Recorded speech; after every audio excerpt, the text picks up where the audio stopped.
Hi friends, சமீப காலமாக TNPSC தேர்வுகளில் பட்ஜெட் தொடர்பான கேள்விகளை அடிக்கடி கேட்குறாங்க. உதாரணத்துக்கு பார்த்தோம்னா, இந்த வருடம் நடந்த டிஎன்பிஎஸ்சி குரூப் 4ல் போன வருஷம் தமிழ்நாட்டுக்கான பட்ஜெட் குறித்த கேள்விகள் இடம்பெற்றிருந்தது. அதாவது கேள்விகள் எப்படி கேட்குறாங்கன்னு பார்த்தோம்னா, நடப்பு நிதியாண்டுக்கான பட்ஜெட்டிலிருந்தும் முந்தைய நிதியாண்டுக்கான பட்ஜெட்டிலிருந்தும் கேள்விகள் கேட்குறாங்க. குறிப்பாக பார்த்தோம்னா, முந்தைய நிதியாண்டுக்கான பட்ஜெட்டிலிருந்து தான் கேள்விகள் அதிகமாக கேட்டிருக்கிறாங்க. நண்பர்களே, இந்த வீடியோவில் கடந்த ஜூலை 23ஆம் தேதி மத்திய நிதியமைச்சர் நிர்மலா சீதாராமன் அவர்கள் 2024 மற்றும் 2025ஆம் ஆண்டுக்கான மத்திய நிதிநிலை அறிக்கை, அதாவது பட்ஜெட்டை, இந்தியாவுக்கான பட்ஜெட்டை தாக்கல் செய்தார். அந்த பட்ஜெட் தொடர்பான மிக முக்கியமான 20 கேள்விகள் கொடுக்கப்பட்டுள்ளது.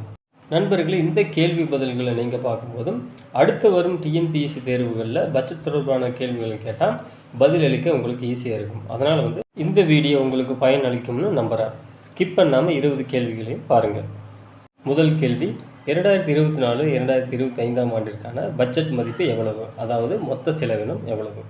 அதாவது இந்த நிதியாண்டில் இந்தியாவிற்கு எவ்வளவு ரூபாயை மத்திய அரசு செலவிடப் போகிறது என்பதுதான் கேள்வி.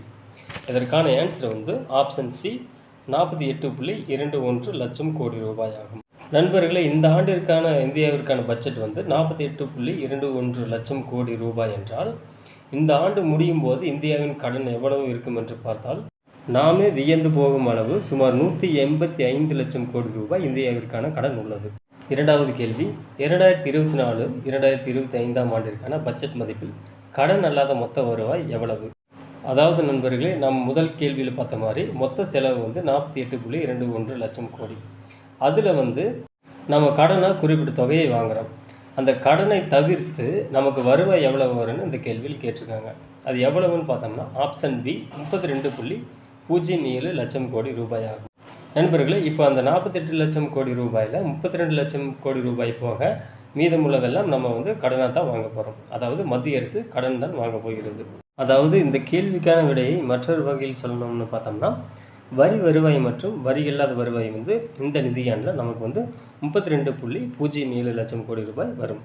மூன்றாவது கேள்வி, 2024-25 நிதியாண்டிற்கான நிகர வரி வசூல் எவ்வளவு இருக்கும் என மதிப்பிடப்பட்டுள்ளது.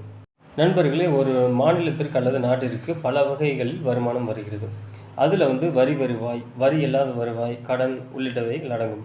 இதில் வரி வருவாய்னு பார்த்தோம்னா GST, income tax, excise tax உள்ளிட்டவை அடங்கும்.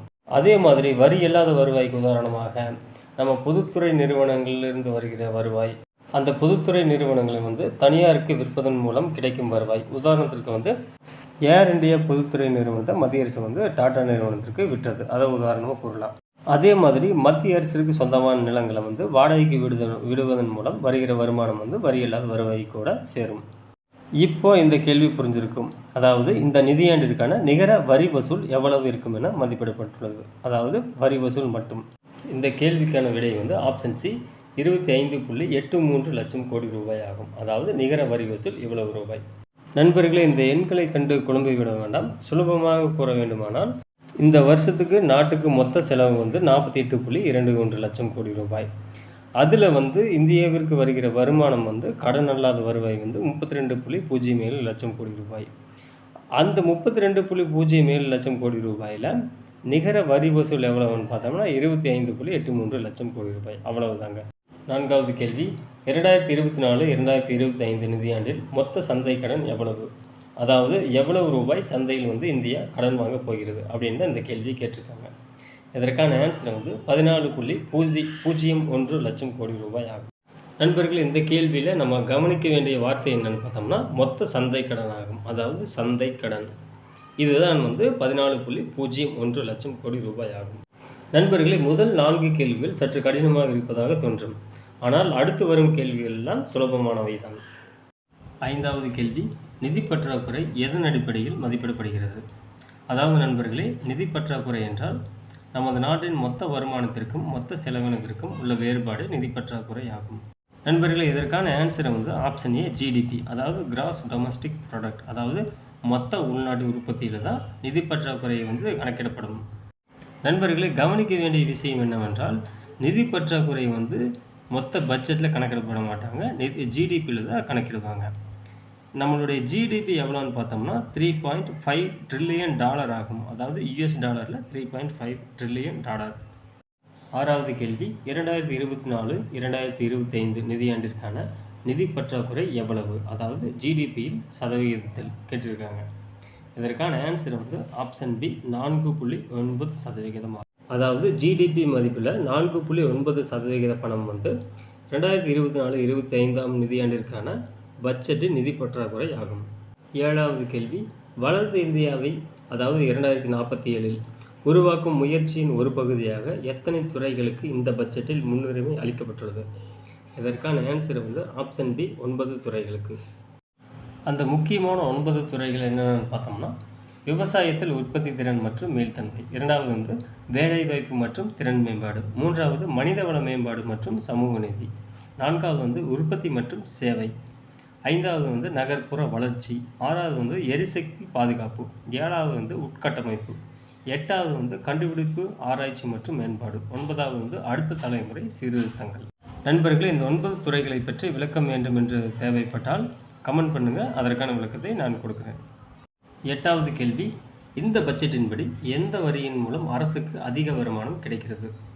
ஜிஎஸ்டியா, கார்பரேட் டேக்ஸா, இன்கம் டேக்ஸ், எக்ஸைஸ் டேக்ஸ்? நண்பர்களே, நம்ம முன்னாடியே பார்த்த மாதிரி நிகர வரி வருவாய் வந்து 25.07 லட்சம் கோடி வரும் என்று நாம் பார்த்திருப்போம். அந்த 25 லட்சம் வரியில் எந்த வரியின் மூலம் நமக்கு வந்து அதிக வரி கிடைக்கிறதுன்னு இந்த கேள்வியில் கேட்டிருக்காங்க. இதற்கான ஆன்சர் ஆப்ஷன் சிங்க. அதாவது வருமான வரியின் மூலமாக தான் நமக்கு வந்து அதிகமான வரி வருவாய் கிடைக்கிறது. மொத்த வரி வருவாயில் வருமான வரியின் மூலமாக 19%, அதற்கு அடுத்து வந்து ஜிஎஸ்டி மூலமாக 18%, அதற்கு அடுத்து வந்து கார்பரேட் டேக்ஸ் அதாவது நிறுவன வரியின் மூலமாக 17% நமக்கு இந்த நிதியாண்டில் வருமானம் வர இருக்கிறது. ஒன்பதாவது கேள்வி, இந்த பட்ஜெட்டின்படி அரசு பெறும் மொத்த வருவாயில் அதிக வருவாய் எதன் மூலம் வருகிறது? அதாவது முந்தைய கேள்வியோட இதை நம்ம குழப்பிக்கொள்ள வேண்டாம். அதாவது மொத்த பட்ஜெட் வந்து 48.21 லட்சம் கோடின்னு நம்ம பார்த்தோம் பார்த்தீங்களா, அந்த மதிப்பிற்கு கீழ்க்கண்டவற்றில் எதன் மூலம் அதிக வருவாய் வருகிறது தான் கேள்வியில் கேட்டிருக்காங்க. அதற்கான ஆன்சர் என்னென்னு பார்த்தோம்னா, கடன் மூலம் அதிக வருமானம் வருகிறது. அதாவது ஆப்ஷன் டி தான் இதற்கான ஆன்சர். அதாவது நண்பர்களே, மொத்த பட்ஜெட் மதிப்பில் சுமார் 27% வந்து நம்ம கடன் மூலமாக தான் வருமானத்தை பெறப்போகிறோம். 10வது கேள்வி, இந்த நிதிநிலை அறிக்கையின்படி மொத்த செலவினத்தில் அதிக தொகை எதற்கு பகிரப்படுகிறது? நண்பர்கள், நிதிநிலை அறிக்கைனா பட்ஜெட் ஆகும். இதற்கான ஆன்சர் வந்து ஆப்ஷன் சி மாநிலங்களுக்கு வரி பகிர்வு. அதாவது மொத்த பட்ஜெட்டில் சுமார் 21% வந்து மாநிலங்களுக்கு வரி பகிர்வுக்காக செலவிடப்படுகிறது. இதற்கு அடுத்து வந்து வட்டி செலுத்துதலுக்காக 19%, மத்திய அரசின் திட்டங்களுக்கு 16% பட்ஜெட்டில் வந்து செலவிடப்படுகிறது. 11வது கேள்வி, இந்த நிதிநிலை அறிக்கையின்படி எந்த துறைக்கு அதிக நிதி ஒதுக்கப்பட்டுள்ளது? நண்பர்களே, இந்த கேள்வி வந்து முந்தைய கேள்வியோடு நாம் குழப்பிக்கொள்ளக்கூடாது. அதாவது முந்தைய கேள்வி வந்து எந்த இனத்திற்குன்னு நம்ம எடுத்துக்கலாம். இந்த கேள்வி வந்து எந்த துறைக்கு, அதாவது ஒரு அரசாங்கம் இருந்தால் அதில் வந்து 40-50 துறைகள் இருக்கும் அல்லவா, அது மாதிரி. ஆன்சரை வந்து ஆப்ஷன் ஏ இராணுவத்துக்கு அதிக நிதி ஒதுக்கப்பட்டுள்ளது. அதாவது சுமார் 6% நிதி வந்து இராணுவத்துக்கு ஒதுக்கப்பட்டுள்ளது. அதாவது இராணுவத்தை வந்து பாதுகாப்பு துறைக்குள் அடக்கினால் பாதுகாப்பு துறைக்கு வந்து சுமார் 8% நிதி வந்து ஒதுக்கப்பட்டுள்ளது. அதாவது அதிக நிதி வந்து இராணுவம் அல்லது பாதுகாப்பு துறைக்கு ஒதுக்கப்பட்டுள்ளது. 12வது கேள்வி, எத்தனை ரூபாய் வரையிலான வருமானத்திற்கு வரி கட்ட தேவையில்லை? ஆன்சர் வந்து ஆப்ஷன் சி 3 லட்சம் ரூபாய் வரை. ஒருவர் 3 லட்சம் வரையிலான வருமானத்திற்கு வருமான வரி கட்ட தேவையில்லை. 3 லட்சத்திற்கு மேல் சம்பளம் வாங்கினால், அதாவது ஆண்டிற்கு, அவர் வந்து இன்கம் டேக்ஸ் கட்டியாகணும். 13வது கேள்வி, வருமான வரி விகிதத்தில் சேராதது எது? அதாவது இன்கம் டேக்ஸ் ஸ்லாப்ஸில் சேராதது எதுன்னு கேட்டிருக்காங்க. இதற்கான ஆன்சர் என்னன்னு பார்த்தோம்னா ஆப்ஷன் சி 25% ஆகும்.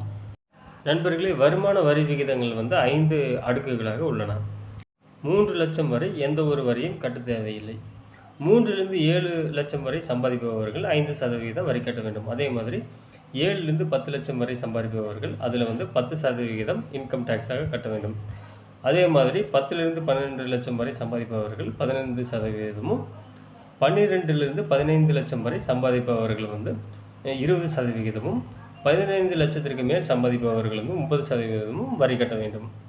அப்போ வருமான வரி விகிதத்தில் சேராதது எதுன்னு பார்த்தோம்னா ஆப்ஷன் சி 25% ஆகும். 14வது கேள்வி, முத்ரா கடன் திட்டத்தின் எந்த பிரிவில் கடன் உச்சவரம்பு அதிகரிக்கப்பட்டுள்ளது? சிசு, கிஷோர், தருண், வருண் இதில் எந்த பிரிவுன்னு கேட்டிருக்காங்க.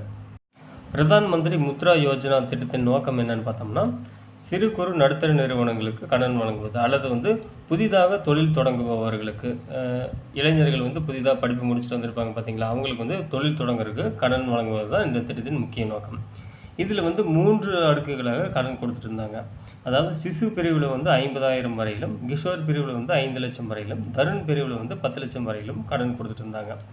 இதில் தருண் பிரிவில் இதற்கான ஆன்சர் ஆப்ஷன் சி. தருண் பிரிவில் ஏற்கனவே 10 லட்சம் கொடுத்துட்டு இருந்தாங்க பார்த்தீங்களா, அதை 20 லட்சமாக உயர்த்திருக்காங்க. இது யாருக்கு கொடுக்குறாங்கன்னு பார்த்தோம்னா, ஏற்கனவே 10 லட்சம் வாங்கி அதை திருப்திகரமாக கட்டினவருக்கு தான் இந்த 20 லட்சமாக கடன் கொடுக்குறாங்க. அதாவது இந்த முத்ரா கடன் திட்டத்தின் தருண் பிரிவில் 10 லட்சமாக இருந்த கடன் வரம்பு இப்போ 20 லட்சமாக உயர்த்தப்பட்டுள்ளது. 15வது கேள்வி, முதல் முறையாக பணியில் சேர்ந்து இபிஎஃப்ஓவில், அதாவது இபிஎஃப்ஓனா வருங்கால வைப்பு நிதி நிறுவனமாகும், பதிவு செய்வோருக்கு எத்தனை ரூபாய் ஊக்கத்தொகை மத்திய அரசு வழங்கும் என்று இந்த பட்ஜெட்டில் அறிவிக்கப்பட்டுள்ளது? நண்பர்களே, இதற்கான ஆன்சர் ஆப்ஷன் டி 15,000 ரூபாய் ஆகும். இந்த திட்டத்தை வேலைவாய்ப்பு சார்ந்த ஊக்கத்தொகை திட்டம் என்றும் கூறுவார்கள். அதாவது அனைத்து துறைகளிலும் முதல் முறையாக பணியில் சேரும் இளைஞர்களுக்கு 1 மாதம் சம்பளம் அல்லது 15,000 ரூபாய் ஊக்கத்தொகையாக அவர்களது வருங்கால வைப்பு நிதியில் செலுத்தப்படும் இந்த பட்ஜெட்டில் மத்திய நிதியமைச்சர் கூறியிருக்கிறார். இதே மாதிரியான மற்றொரு திட்டம் என்னன்னு பார்த்தோம்னா, உற்பத்தி துறையில் முதல் முறையாக பணியில் சேரும் பணியாளர்களுக்கும் அந்த நிறுவனங்களுக்கும் குறிப்பிட்ட அளவு ஊக்கத்தொகையை வருங்கால வைப்பு நிதியில் மத்திய அரசு வழங்கும்.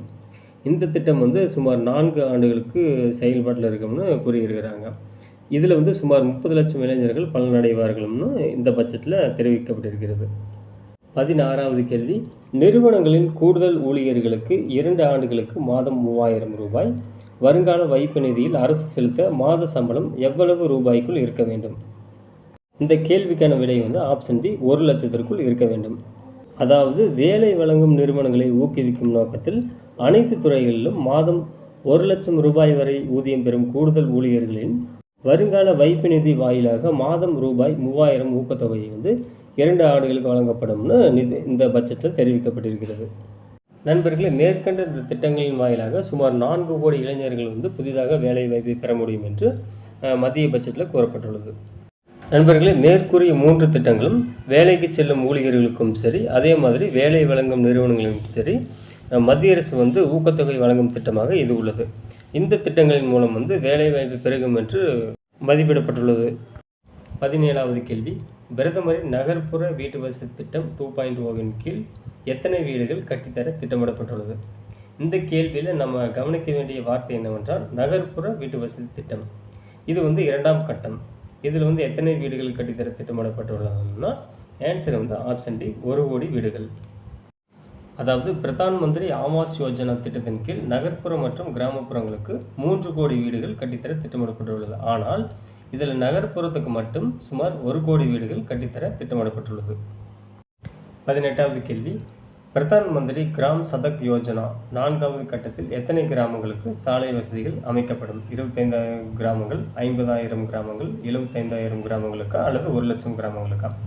நண்பர்களே, பிரதான் மந்திரி கிராம் சதக் யோஜனா என்றால் பிரதம மந்திரியின் கிராமப்புற சாலை வசதி திட்டமாகும்.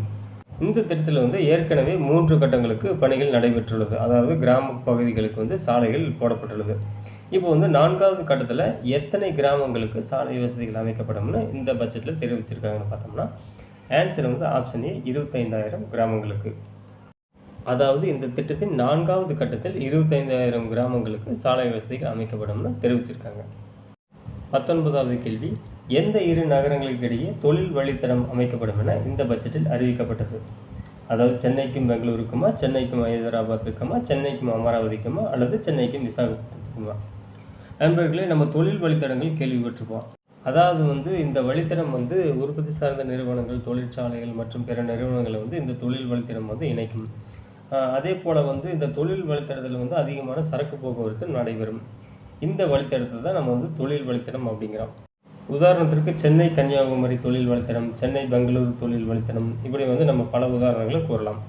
இப்போ புதுசாக இதற்கான ஆன்சர் ஆப்ஷன் டி சென்னைக்கும் விசாகப்பட்டினத்திற்கும் புதிய தொழில் வழித்தடம் அமைக்கப்படும்னு இந்த பட்ஜெட்டில் தெரிவிச்சிருக்காங்க. இந்த விசாகப்பட்டினம் எங்கே இருக்குன்னு பார்த்தோம்னா ஆந்திராவில் இருக்குங்க.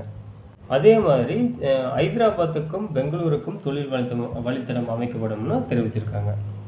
20வது கேள்வி தவறானதை தேர்ந்தெடு.